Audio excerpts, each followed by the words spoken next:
primeira turma que entra que sabe a história aqui dentro, tá? Aqui a fazenda, ó, ela foi uma doação de Sesmarias. Isso aqui eram 4 cômodos de casa, que era a passagem do Quinto do Café, era o pedágio do café aqui. Porque daqui o café passava, só tinha essa estrada por Minas, o café ia juntar lá em cima, perto de Andrelândia, para fazer a saída para Paraty. Então o pessoal tinha que passar aqui para pagar. Aí criou-se a estrada de lá. Aí a coroa portuguesa achou que estava roubando um pouco do Brasil, queria roubar mais um bocadinho, né? Aí achou que não estavam pagando, estavam dando prejuízo. Aí mandou um capitão de governo chamado Dionísio, para ele vir fundar a Vila do Rio Preto. E Dionísio então veio, mas veio com 6 filhos. E o filho mais velho tinha uma diferença grande para o segundo, entendeu? O mais velho era quase que o mandão da família. E já tinha estado em guerra com Caxias, sabia mexer bem com essas coisas. Eu falei que ele já era adaptado para o governo. Ele estava certinho lá dentro, né? Aí o Dionísio, para fundar a Vila do Rio Preto, ele recebeu aqui, fazenda de Santa Clara, com 4 cômodos de casa e 970 alqueires de terra. Ó, só para você ter noção, Vaninho, olha, ia ao Boqueirão da Mira, pegava tabuão e descia para cá. Você vê a quantidade de terra que nós temos. Ó, Meireles foi uma das primeiras casas da fazenda de reprodução que ele tirou como sítio para vender. O Cruzeiro, sabe? Tudo isso foi daqui, como reprodução. Aí o comendador aqui, né, que ele já era comendador, porque ele era da maçonaria, ele entrou com 2.400 escravos da raça Banta. Esses bantos eram homens castrados. Quem castrava esses homens era a Inglaterra e Estados Unidos para não nascer negros em outros países, senão parava o tráfico negro, tá vendo? O negócio era não paralisar o tráfico, eles queriam fazer dinheiro. Aí ele recebeu essa fazenda com os 970 alqueires de terra que eram improdutivos ao café. E ele ganhou com uma fazenda cafeeira, mas só o pai sabia que ele não precisava disso aí. Aí o pai sabia que ele precisava das terras. Aí ele pegou, fez um trato. Do lado de lá, a fazenda de São Fernando, ele dividiu em mais 4 fazendas, para 5 filhos de lá. E só eles sozinhos do lado de cá. Então, de lá, as terras eram menores, mas eram terras boas para o café. Aí o que ele fez? Lá o pai ajeitou todo mundo, fala, foi um nepotismo completo, viu, moço? Não precisa brigar com o governo, não, é tudo velho. Sabe que essas coisas são velhos que vai dentro, né? Aí o comendador fez um trato com os irmãos, ele era bem mais inteligente. Olha, eu tenho mão de obra, vocês têm terra, boa.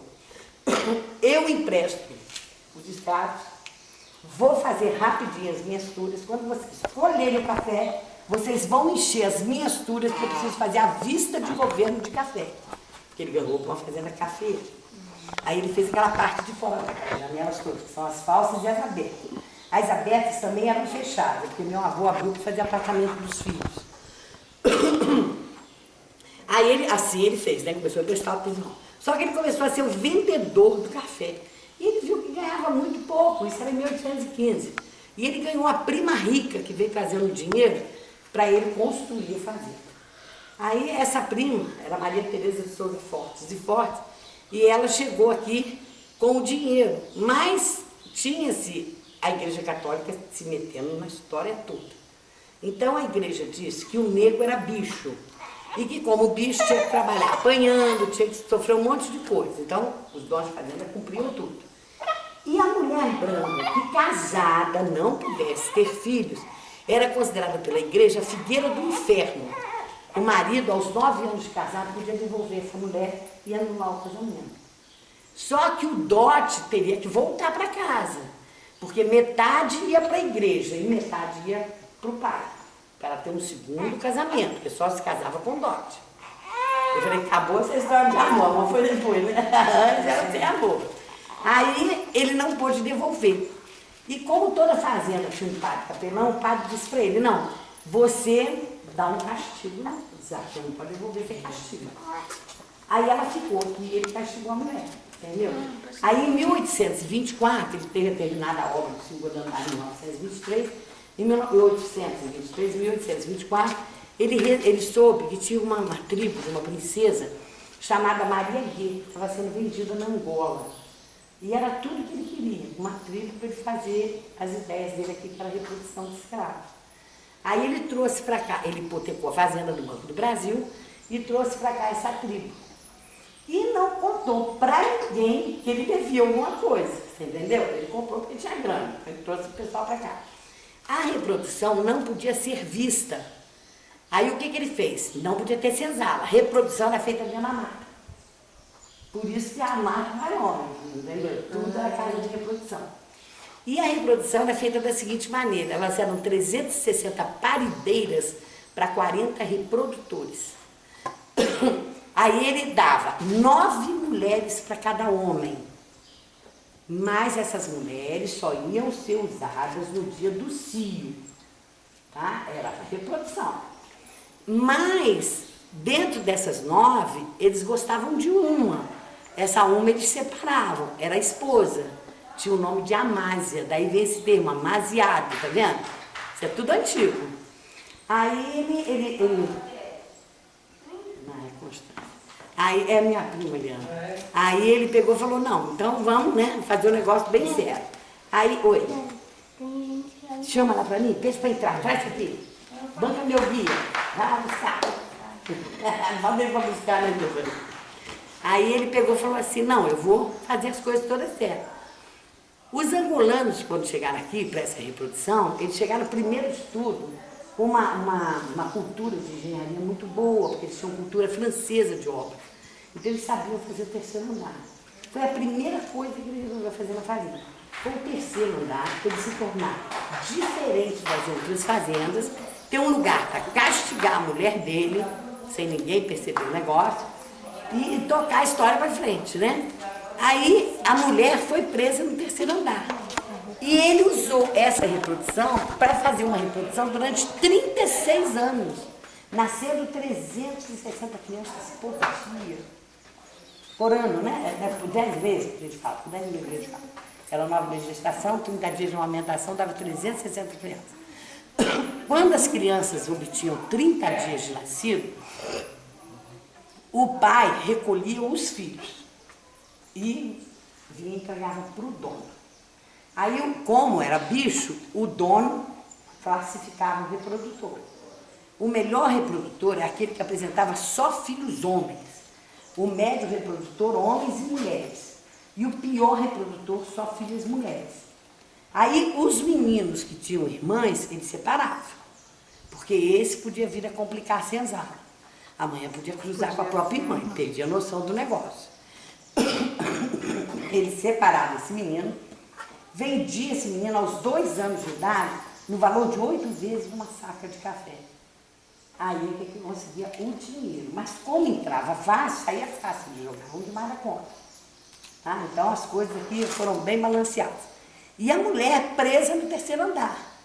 Então ele, o padre, achava que o dia que ela saísse de lá, ela sairia morta ou uma bocó da vida, né?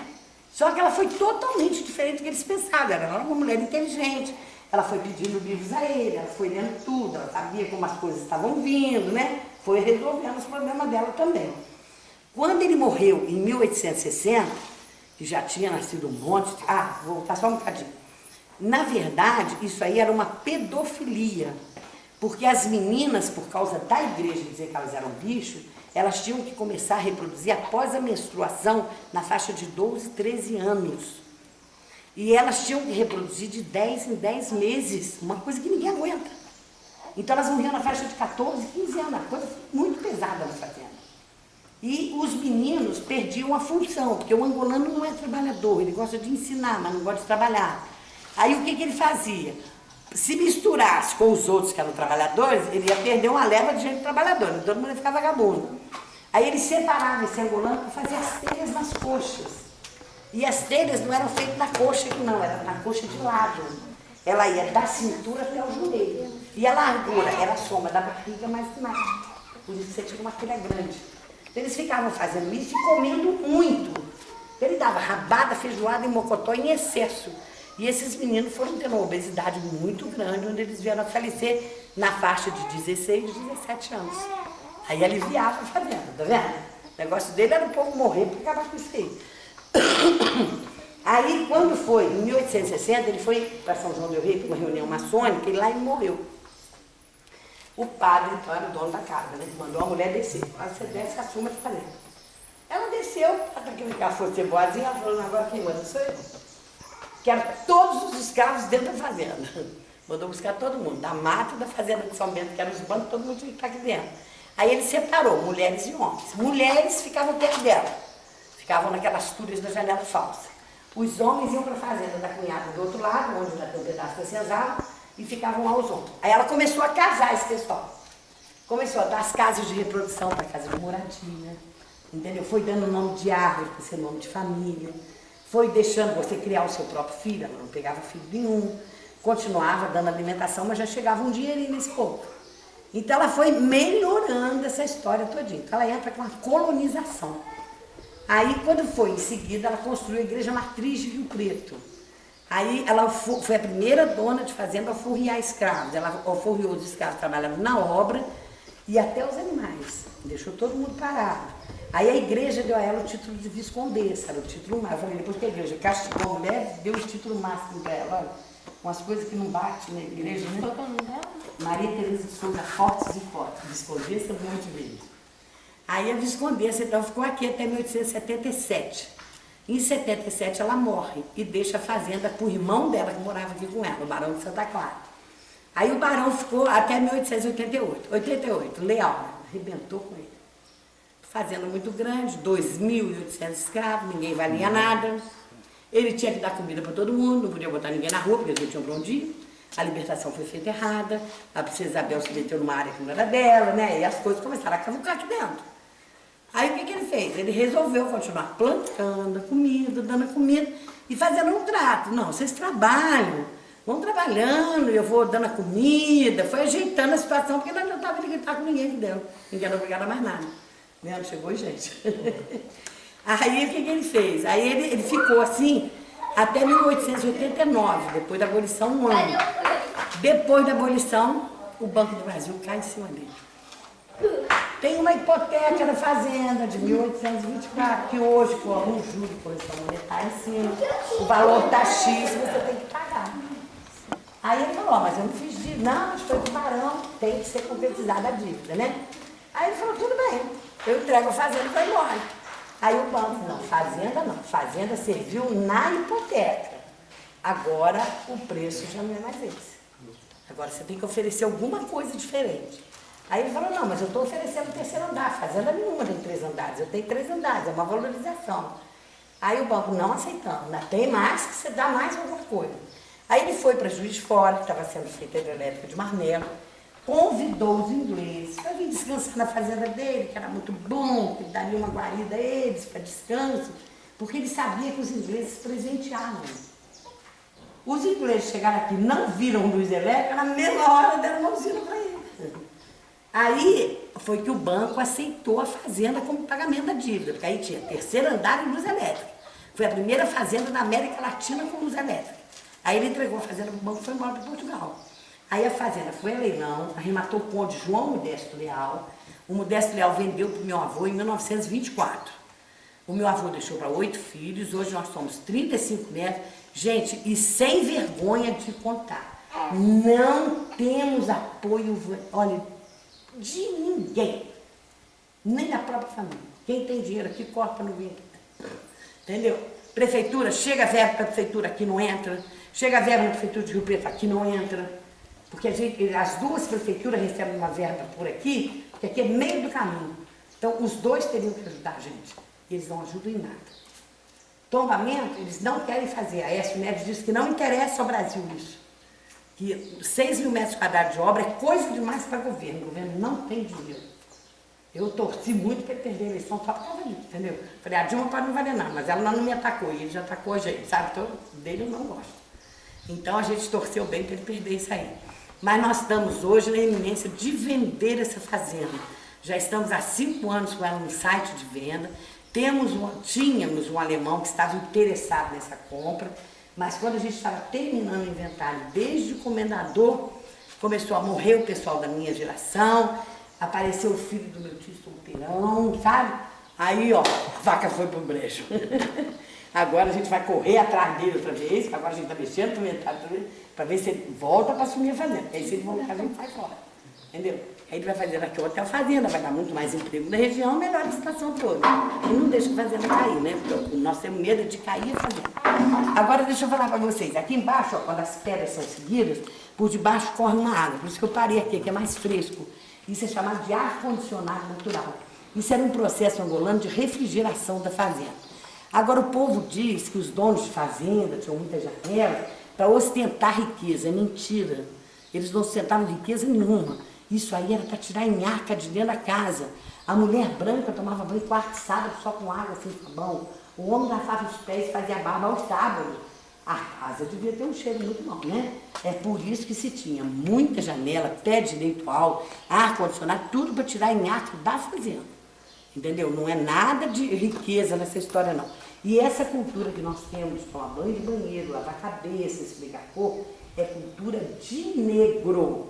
Se o negro não tivesse vindo para o Brasil, nós estaríamos postos do mesmo jeito, tá? Eles é que entraram com isso, porque o índio entrou com banho de imersão só para você se refrescar, tá bom? E isso aqui é a entrada dos amigos, e a primeira coisa que ele gostava de mostrar para os amigos era o ruim que ele era. Nós vamos entrar aqui na masmorra da fazenda. Viu, criado?